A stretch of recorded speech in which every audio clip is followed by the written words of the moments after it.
Baik, selamat pagi. Assalamualaikum warahmatullahi wabarakatuh. Bapak dan Ibu mahasiswa, ketemu kembali kita pagi hari ini dalam rangka melaksanakan rutinitas perkuliahan kita, tutorial webinar yang ketiga ya. Sebagaimana prosedur yang ada di UT, bahwa di tutorial yang ketiga akan disertai dengan tugas tutorial ya Bapak Ibu ya. Tugas tutorial sudah saya buat di LMS kita, itu bisa dijawab di dalam LMS atau bisa di email ke saya ya, atau ke WA saya nanti juga bisa ya untuk jawaban tugas tutorialnya ya. Ini saya tunggu sampai minggu depan ya, tanggal berapa tuh, 4 atau minggu depan ya. Di minggu depan, di tutorial webinar kita yang keempat ya, minggu depan itu saya tunggu sampai jam 24.00 ya, karena setelah itu setelah keempat ya, setelah tutorial webinar yang keempat, semua laporan 1 sampai 4 itu harus kami laporkan ke UT Palembang ya, untuk perhatian dari Bapak dan Ibu semua.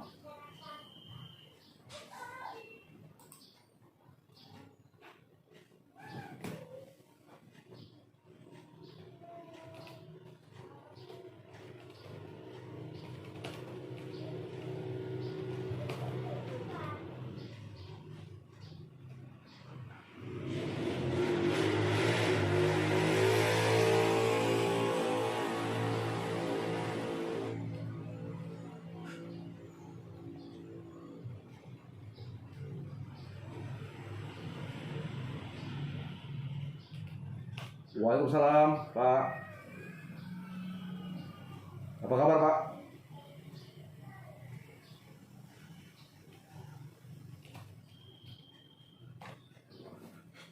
Ya, baik ya.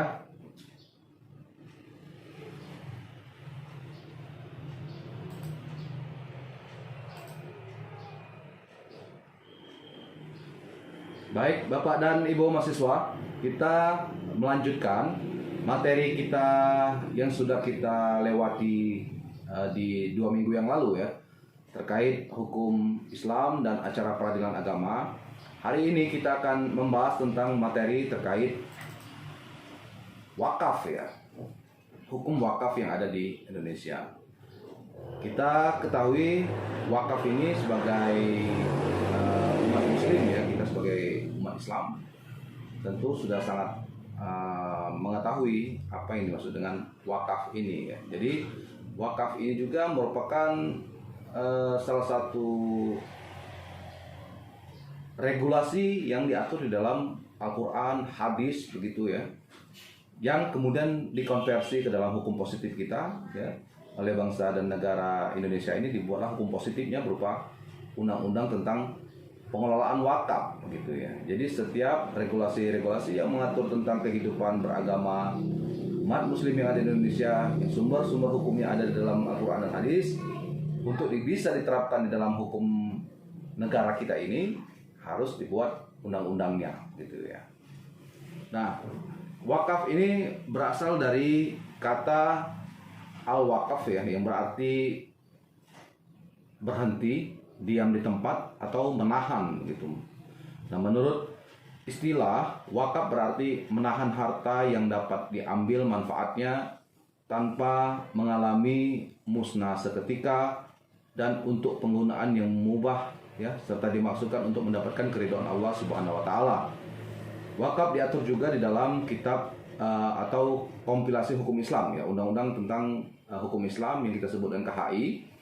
Wakaf menurut pasal 215 ayat 1 KHI adalah perbuatan seseorang atau kelompok orang ya, atau badan hukum yang memisahkan sebagian dari benda miliknya dan melembagakannya untuk selama-lamanya guna kepentingan ibadah atau keperluan umum lainnya sesuai dengan ajaran Islam gitu. Wakaf ya diatur juga di dalam Undang-Undang 41 tahun 2004 tentang wakaf ya. Yaitu dijelaskan maknanya, wakaf adalah perbuatan wakif ini yang memberi wakaf ya, untuk memisahkan dan atau menyerahkan sebagian harta benda miliknya untuk dimanfaatkan selamanya atau untuk jangka waktu tertentu sesuai dengan kepentingannya guna keperluan ibadah dan atau kesejahteraan umum menurut syariah. Tujuan dari wakaf adalah untuk memanfaatkan harta benda wakaf sesuai dengan fungsinya, sementara fungsi wakaf sendiri adalah mewujudkan potensi manfaat ekonomis harta benda wakaf untuk kepentingan ibadah dan untuk memajukan kesejahteraan umum. Nah, unsur-unsur wakaf itu terdiri dari 6 hal. Apa saja itu? Ada yang disebut dengan wakif ya, orang yang memberi wakaf. Ada yang disebut dengan nazir, orang yang mengelola wakaf ya. Ada harta benda yang diwakafkan, lalu ada ikrar wakaf ya, peruntukan harta benda wakaf dan jangka waktu wakaf gitu ya. Nah, wakif ya, ini adalah pihak yang mewakafkan harta benda miliknya. Ya. Kemudian wakif ini memiliki kecakapan ya untuk melepaskan hak milik ya tanpa imbangan materi. Artinya telah dewasa, berakal sehat ya, tidak di bawah pengampuan, tidak terpaksa. Wakif bisa perseorangan maupun organisasi dan badan hukum gitu. Benda yang diwakafkan sah apabila memenuhi syarat, bendanya bernilai ya, tahan lama dipergunakan, kemudian hak milik wakif murni ya. Sementara peruntukan dari benda wakaf tidak boleh bertentangan dengan nilai ibadah. Hal ini sesuai dengan sifat amalan wakaf sebagai salah satu bagian dari ibadah gitu ya. Kemudian di pasal 22 Undang-Undang 41 2004 tentang wakaf menyebut ya, harta benda wakaf hanya dapat diperuntukkan bagi hal-hal sebagai berikut.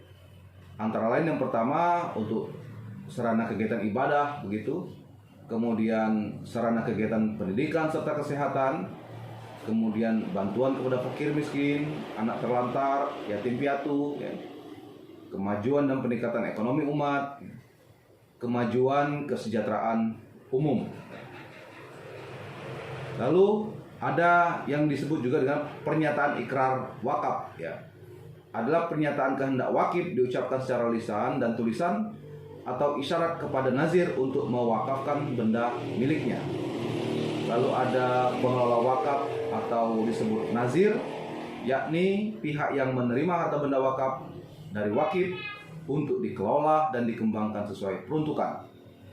Ada jangka waktu ya, menurut kompilasi hukum Islam untuk selama-lamanya, sedangkan Undang-Undang 41 2004 bisa untuk selama-lamanya atau jangka waktu tertentu sesuai dengan kepentingannya gitu.